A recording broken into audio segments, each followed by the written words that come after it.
Hello, everybody. My name is Phil Chan, and I'm the co-founder of Final Bow for Yellowface. Welcome to today's episode of What's the Tea, a daily conversation with a dancer of Asian descent during the month of May for Asian Pacific Heritage Month to highlight the achievements and experiences of Asians in dance. Today, we are chatting with Paulina Waski from Boston Ballet, who's also raising money for the Boston Ballet's Dancer Relief Fund. Hi, Paulina. How are you? I'm good. How are you? Glad to be here. Thank you for joining us today. So, where are you, first of all? I am at home with my parents in Westport, Connecticut. Okay. I've been here for about like a month. Okay, so So not too far away from Boston. not no, not too far. So what are you missing right now? Like how has this disrupted your dancing? What were you looking forward to? What do you miss dancing right now? How are you Well, feeling? as soon as this all happened, Boston Ballet was just about to do our program of Carmen and Serenade, and I had never done the ballet Serenade before, and I was really, really looking forward to it. So it was kind of a bummer that we had to cancel literally on our opening night day. We had to all pack up and go home from the theater, so it was a little strange. But luckily enough, I'm home in Connecticut. I have a studio that I can use. Thankfully, Valentina Kozlova, she has a studio like right down the street, and so she's letting me use it alone. So I'm pretty lucky in that sense compared to, I know, some other dancer situations right now. But to be honest, I really miss being in a studio with all of my colleagues because taking class is different when you're on your own, because I feel like everyone else around you gets you motivated and you push each other, and when you're alone in a studio it's harder to get that motivation. Absolutely. But yeah, I just miss being around everyone performing. Yeah. And so tell us, maybe go back to the beginning and tell us how you got to Boston. Like, where did you start your dance training? Was it with Valentina? And then, like, how did you get to Boston? So I actually went to Ballet Etudes in Norwalk, Connecticut, and I was trained by two former American Ballet Theater dancers. And when I was around like 14, I got into the Jacqueline Kennedy Onassis School with ABT. So I went there. I commuted every day from Connecticut, because we're only like an hour train ride, from Connecticut to New York City by myself, um, for about like till I was maybe 16. And when I was 16, I got into, or no, sorry, when I was 15, I got into the ABT studio company. And then a month later, I got an apprenticeship with the main company, because they were about to do La Bayadere in the Kennedy Center, and they needed girls. So, and after that, they just kept hiring me. So when I was 16, I got a full contract. So I was the baby of ABT for many years. And I stayed with ABT until last season, and I had just made the move to Boston Ballet. And best move, best choice. So I do miss ABT, my friends, everything, but I think I feel like I needed a change. Getting to do other works by different choreographers is what I wanted, and exactly what I'm getting at Boston. So Great. I'm glad you found a good fit. yes, I did. So what kind of made you want to be a professional dancer? Like, or when did you know that you were like this was it for you? Like, what were those two I moments? I think it was honestly because we're so close to New York, my parents had season tickets to American Ballet Theater, so they would take my older sister and I to see them almost every weekend in the summer. And after that, I like seeing all the pretty costumes and just the stories, like totally, I was totally immersed in every single ballet that I saw, and I knew that's what I wanted to do and where I wanted to be. Um, and also, I was a very active child. I couldn't sit still. And so that's why my parents put me in dance. And I guess it worked out. So So tell me a little bit more about your parents. How did they fall in love with dance to know to bring you and your sister, and like what's their story? So Both of my parents are, I consider them artists. My dad especially is an amazing artist. He paints, draws. Both of them have their own package design company, but when my mom was younger, she moved from Hong Kong to New York to go to Parsons School of Design for fashion. And she ended up being an art director for a fashion magazine, and then ended up working for MTV. And my dad, he went to an art school in Atlanta. Um, and then he met my mom in California. They were working for the same company. But both of my parents are very creative people. And my dad also lived in New York when he was around like in his 20s. And he said he used to go see the ballet all the time with his friends. And I think both of them were just exposed to it when they were younger. And they never really pushed me to do dance or any type of art form. I think it's just, in my genes that I would gear towards a more creative profession, just like them. Sure. So. So I guess that it wasn't so difficult when you told them. You're like, hey, I kind of like, I'm gonna do this. Like, Yeah. Well, my sister was the first one that started dancing, and then I was put in ballet classes when I was like 3, and I actually ended up hating ballet. So my parents put me in hip hop and jazz and tap until I was about like 7. And then once I saw my sister do Claire and the Nutcracker, I always wanted to be like her. So I was like, I want to try ballet again. And then I stuck with it. So that was it. yeah. So tell me a little bit more about your ethnic and cultural heritage, and to what degree are you personally connected to that? So my mom, she grew up in Hong Kong. Her mom grew up in Nanjing, China. Um, my mom left Hong Kong when she was 18 to go to Parsons, but my dad, he grew up in Long Island. My grandpa and grandma are Polish, so but they also grew up in Long Island, so basically American. So that side of my family is culturally like we don't really, there's nothing really to follow. So my sister and I were always raised more on the Chinese morals and aspects of that cultural side. So my mom always taught us the same lessons her mother taught her. Like a big thing in the Chinese culture is respecting your elders. And I think I always carry that into my profession, because I think that, um, where am I going with this?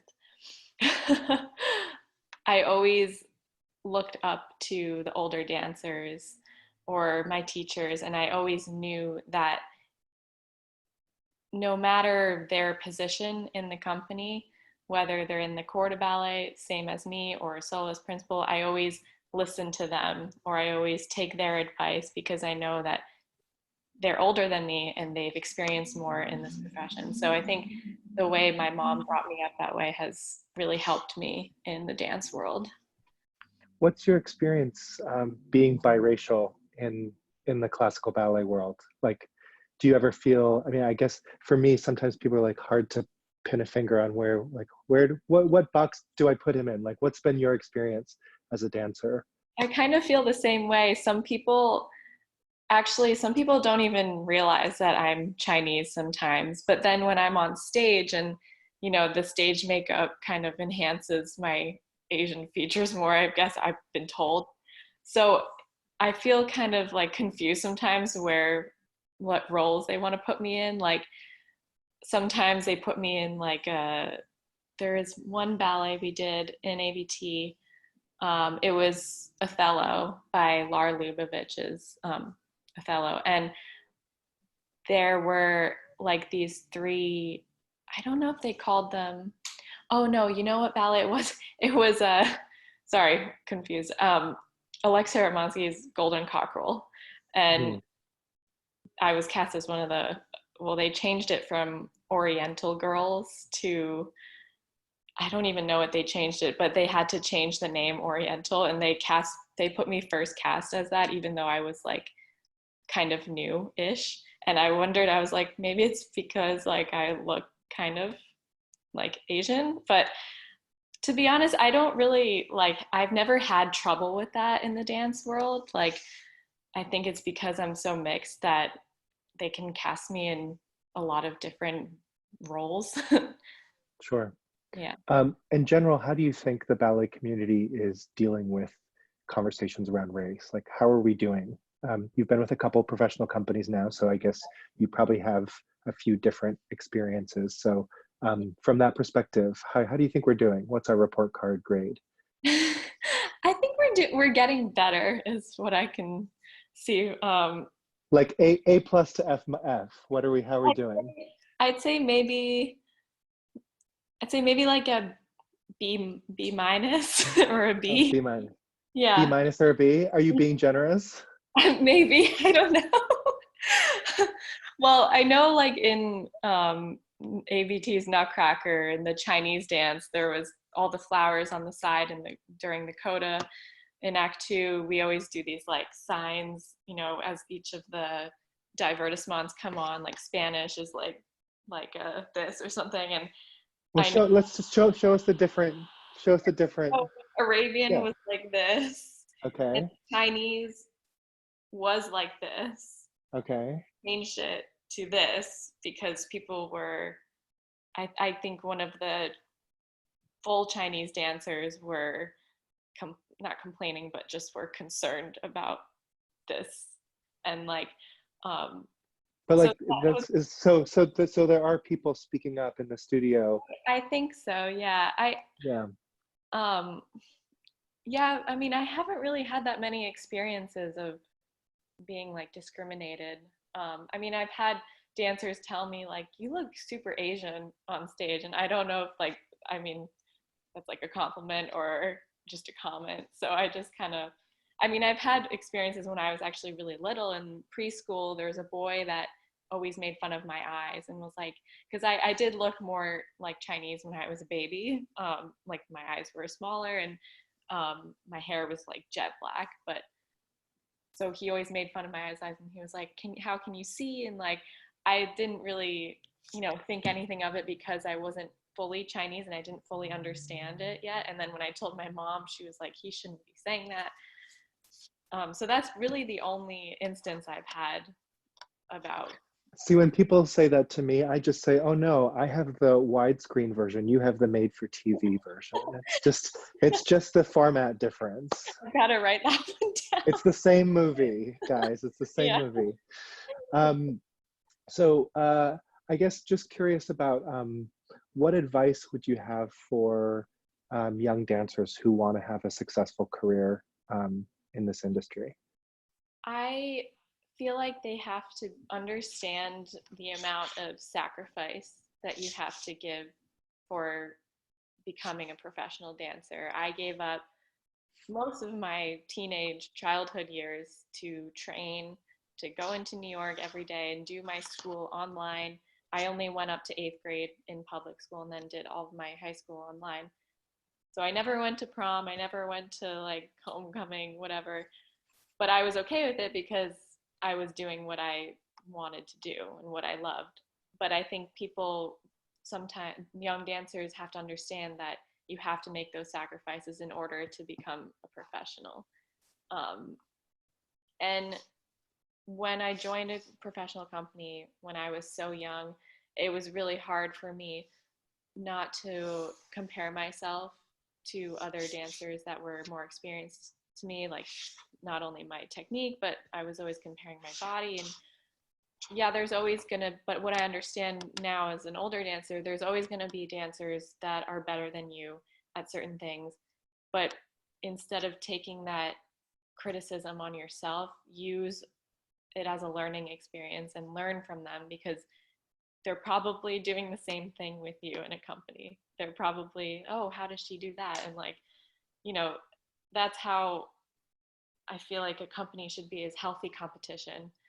So I think comparing yourself to another dancer is the worst thing that a young dancer can do because all you can do is just keep working with what you have and be grateful that you have two legs and two arms to do. Sure. Yeah.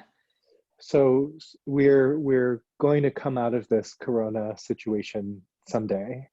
Um, and as part of that rebuilding work, we're going to have to rebuild our audiences. We're going to need to build a loyal, probably younger, more inclusive audience, an audience that is comfortable donating and buying tickets and just engaging more. So what do you think it's going to take for that to happen? What do dance companies have to do? What do dancers have to do? What do we have to start talking about on social media? What is it going to take? What kind of work do we have to put out there into the world?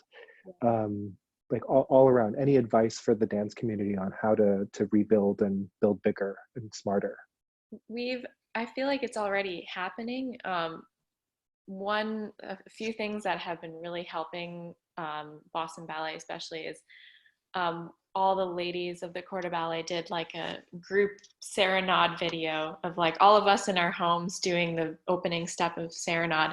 And that actually, we got a lot more audience because of that video and more support.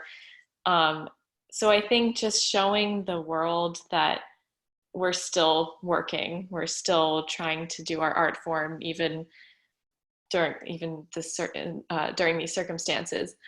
But I think, to be honest, I think all of us are doing a pretty good job of reaching a new audience, because I think before this all happened, normal people don't realize how difficult our job is until now that we can't work from home like a desk job.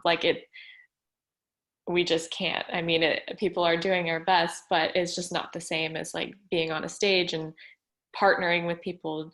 So I think people are starting to realize how difficult this art form is, and I think that will bring them to see us once this is all over and see, oh, like I saw this person on Instagram doing this, I want to go see them, on stage and perform now. And so I think this coronavirus is actually helping our dance world in the long run.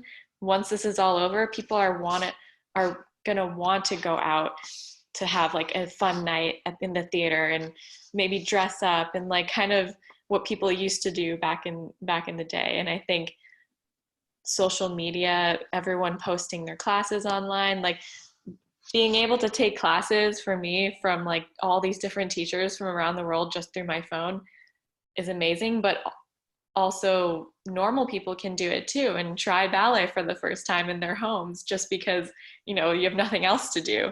So I think if normal people try to do what we do, they'll realize how difficult it is and want to see us in action once this is all over. So, I mean, it's hard enough to do a perfect penché. It's even harder to do a perfect penché on your refrigerator handle. You know what I mean? yeah. that is talent and commitment. And Yeah, like, I know. I tried to do a bar. It's so nice. It's like 70 degrees here. So I did a bar outside with my Harlequin floor, and I don't have a bar, so I used like a step stool. My core is going to be super strong after this is over because I have to stabilize myself on like a wobbly chair.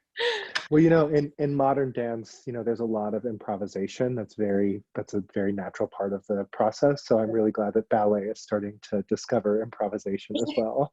Yeah. Can you share with us, speaking of post-COVID life, what are ways that people who are listening can support you, your work, and the dancers of Boston Ballet right now? So we're trying our best. Dancers, not only in Boston Ballet, but every company, there's a thing called the Dancers Relief Fund. I think if you Google it, you can find it pretty easily. But that will just go to us supporting our salaries. We need point shoes when this is all over, and companies are losing a lot of money from ticket sales, which is very detrimental to the dancers. And so we need to live and survive, and we already don't make enough money, I think, Yeah. in our normal work days. So every penny counts for the relief fund.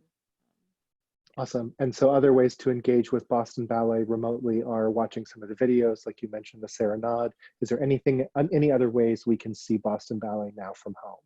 Yeah, so Boston Ballet on their Facebook page and I think Instagram, there's links where they've been posting past performances of like Forsyth's. I think they posted one of Forsyth's playlist.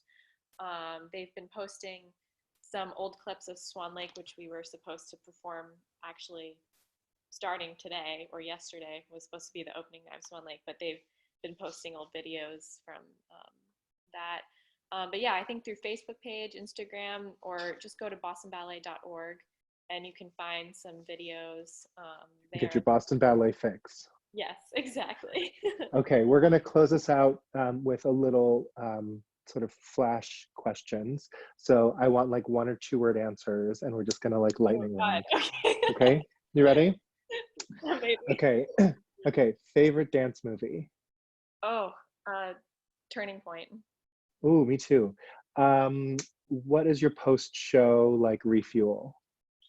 Um, um, um, um, oh my gosh, this is so hard. Cereal. Okay. What's your dream role? uh, Manon. Who is your ballet crush? Um, Roberto Bolle. Oh, Always. always. What is your favorite role that you've danced so far? Mirta and Giselle. Yeah.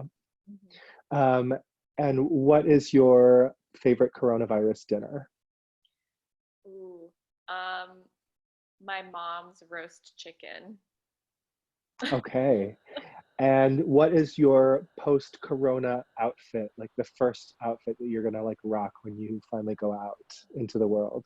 Well, if it's summer, next summer or this summer, hmm, my favorite realization par dress. It's like a red mini dress. Or if it's winter, hmm, probably some mom jeans and like cool boots, my North Face. What's the most surprising thing you've discovered about yourself during the coronavirus? Hmm. Well, I've been drawing a lot more, so I potentially could have a fallback as a artist if I don't want to become a dancer anymore.